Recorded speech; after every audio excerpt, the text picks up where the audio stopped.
My daughter banned me from the delivery room because her stepfather earned the first hold of my grandchild. So I shut off funding, canceled her registry, and left her stepfather the bill. Hello, everyone. Welcome to Reddit Visuals. You know, I used to think blood meant something, that being someone's parent gave you a permanent seat at their table. But people will write you out of the script the moment you stop being convenient.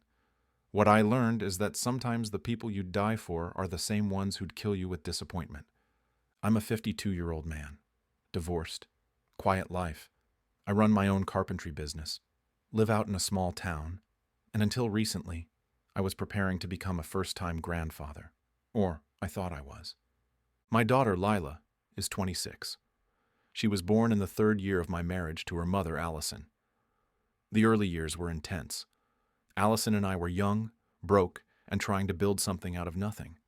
But when Lila was born, I remember thinking, okay, this is my legacy. This little person. I will never let her feel abandoned like I did growing up. I did everything for that kid. I mean everything. Tea parties on Saturdays, braiding her hair before school, even though I sucked at it, waiting in the car during 3-hour ballet rehearsals, holding her hand through flu shots, first heartbreaks, and college rejections.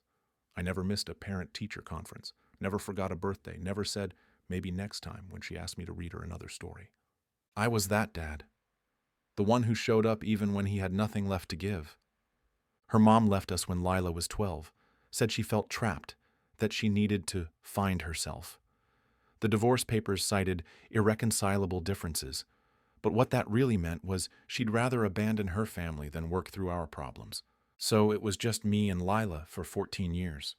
14 years of being both mom and dad. I never remarried. Didn't even seriously date. Every penny I earned went to her private high school tuition, dance lessons, college prep courses, SAT tutoring, and yes, I paid her full college tuition so she wouldn't start her adult life drowning in debt like I did. When she met Jack, her now husband, I was genuinely happy for her. He seemed like a good man. Stable job, blue-collar job, respectful, the whole, yes sir, thank you sir kind of guy. He'd come over for Sunday dinners, help me fix things around the house, and genuinely seemed to love my daughter. I never fully warmed up to him. No father ever thinks any man is good enough for his little girl. But I respected him. What I didn't expect was that her mother would reappear like a bad rash. 3 months before Lila's wedding, out of nowhere, Allison came crawling back into the picture. She brought along her new husband, Bruce, a real estate agent she'd married just 2 years earlier. Suddenly, this woman, who'd missed 14 years of birthdays, graduations, heartbreaks, and achievements, wanted to play mother of the bride. And here's the part that still makes my blood boil. Lila welcomed her back with open arms, like the abandonment never happened. Like those nights I held her while she cried, asking, "Why doesn't Mommy love us anymore? We're just a fever dream." Bruce, this man who'd known my daughter for exactly 18 months, started acting like he'd been there all along, offering unsolicited advice about the wedding, making jokes about when she was little, based on stories Allison had probably told him the night before. But I swallowed my pride. I smiled through it. I even gave a toast at the rehearsal dinner, thanking everyone, including Bruce, for helping shape the incredible woman Lila has become. It tasted like sawdust coming out of my mouth, but I did it for her. And yes, I paid for the entire wedding, every single penny. The dress, $2,800. The venue, $18,000. The catering, $12,000. The photographer, the flowers, the band, the open bar, $47,000 in total. I hate to be the guy who mentions all the prices, but I had to take a loan against my business to cover it all. But seeing her smile was worth every dime. Or so I thought. The wedding went off without a hitch. Lila looked beautiful. Jack cried when she walked down the aisle. Even Allison managed to keep her drama to a minimum. For a moment, I thought maybe we could all be adults about this blended family situation. Then came the pregnancy announcement. 8 months after the wedding, Lila called me, voice shaking with excitement. "Dad, I'm pregnant! You're going to be a granddad!" She was crying happy tears, and so was I. She said she wanted me in the delivery room, that she couldn't imagine bringing her baby into the world without me there. I started crying right there in my workshop. After everything we'd been through, after all those years of just me and her against the world, I was going to be there for the biggest moment of her life. But things started changing almost immediately. The closer she got to the due date, the more distant she became. Our weekly dinner dates turned into monthly coffee meetings. Our daily texts turned into read receipts with no replies. When I'd ask if she needed anything for the baby, she'd say, "Thanks, but Bruce already took care of that." Bruce bought them the crib, a $1,200 convertible one that I'd been planning to build myself, something handmade from Grandpa. Bruce painted the nursery. Bruce installed the baby monitor system. Bruce was apparently in the group chat with the OBGYN, getting real-time updates about my grandchild's development. Meanwhile, I was getting automated emails from her baby registry asking for contribution reminders, like I was some distant relative obligated to buy gifts instead of the man who raised her. Still, I contributed. I paid for the car seat, $400. A lot of diapers, $800.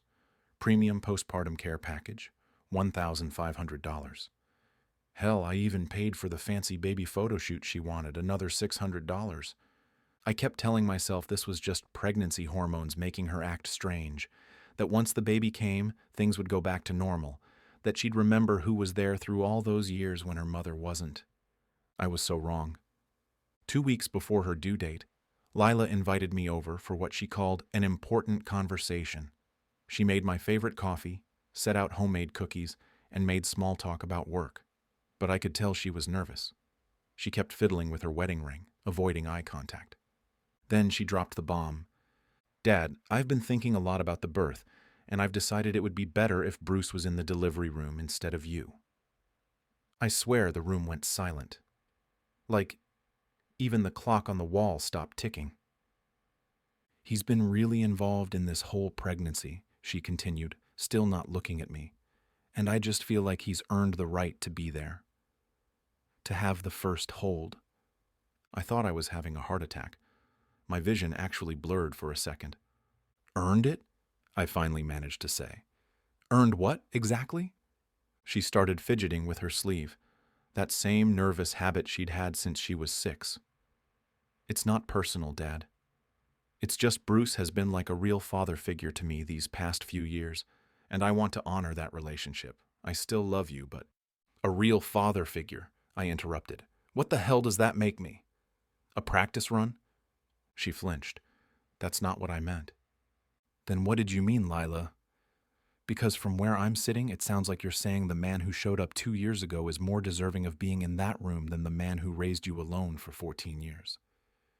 Her eyes finally met mine, and they were cold. Colder than I'd ever seen them. "Dad, please don't make this about you. This is about what's best for me and my baby." That line, "Don't make this about you," hit me like a sledgehammer to the chest. Here I was, being told that watching my grandchild being born wasn't about me at all, that my decades of sacrifice, love, and devotion somehow didn't earn me the right to witness this miracle. She told me I could wait in the hallway, that I'd be one of the first to meet the baby after Bruce had his moment. I sat there, staring at the daughter I'd raised alone, who was now telling me that a man who'd known her for 36 months had somehow earned what I wasn't even allowed to witness.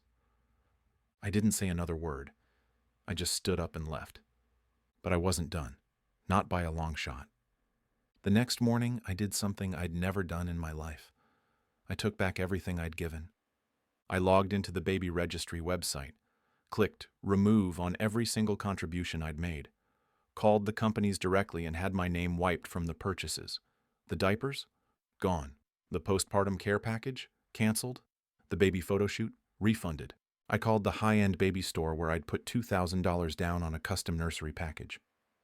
"I'm sorry, sir," the manager said, "but the remaining balance will need to be paid by someone else." "Perfect," I told her. "Send the invoice to Bruce Henderson. He's earned it." But I didn't stop there. See, if Bruce had earned the right to hold my grandchild first, then he'd earned all the responsibilities that came with being the primary father figure, too. I called the doula service Lila had hired, another $1,800 expense I'd agreed to cover. "I'm withdrawing my financial commitment," I told them. "Please send the final invoice to Bruce Henderson." The private lactation consultant? Bruce's bill now. The night nanny for the first 2 weeks? Bruce could figure that out. The meal delivery service for post-birth recovery?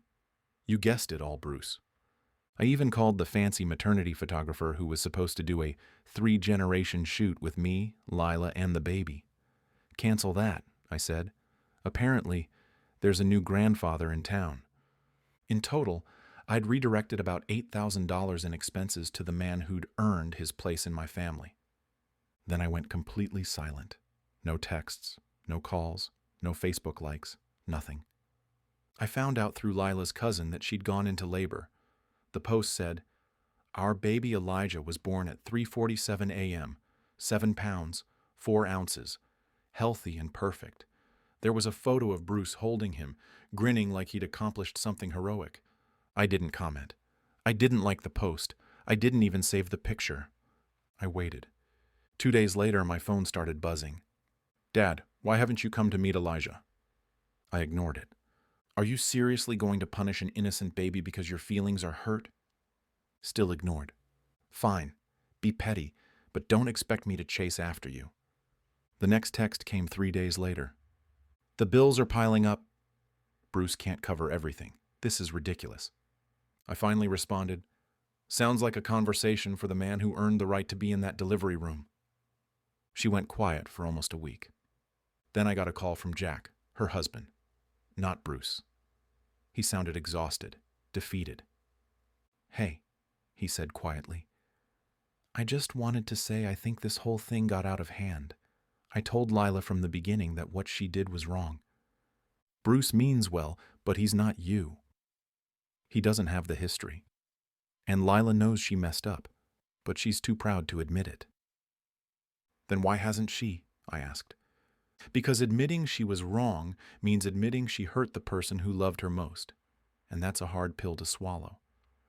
"The baby looks just like her when she was born," he said softly. "Same little nose. Same way of scrunching up his face when he cries." That almost broke me. Almost. "Jack," I said, "I appreciate you calling. But if Lila wants her father back, she knows where to find me." 3 more weeks passed. 21 days of silence. 21 days of not knowing if my grandson was healthy, if he was sleeping through the night, if he had his mother's eyes or his father's smile. I threw myself into work, took on extra projects, spent my weekends in the garage, building a rocking chair I'd originally planned to make for Lila to use while nursing Elijah. Every stroke of sandpaper felt like I was trying to smooth away the hurt. Then, on a Tuesday afternoon, I found an envelope slipped under my front door. No return address. Inside was a single photograph, Lila holding Elijah, both of them in the hospital. She looked exhausted, but there was something else in her eyes. Regret, maybe. On the back, in her familiar handwriting, I thought creating the perfect family meant rewriting the one I already had. I was wrong. We need you. I stared at that photo for hours. This tiny person, my grandson, whom I'd never met, and my daughter, who looked lost and broken.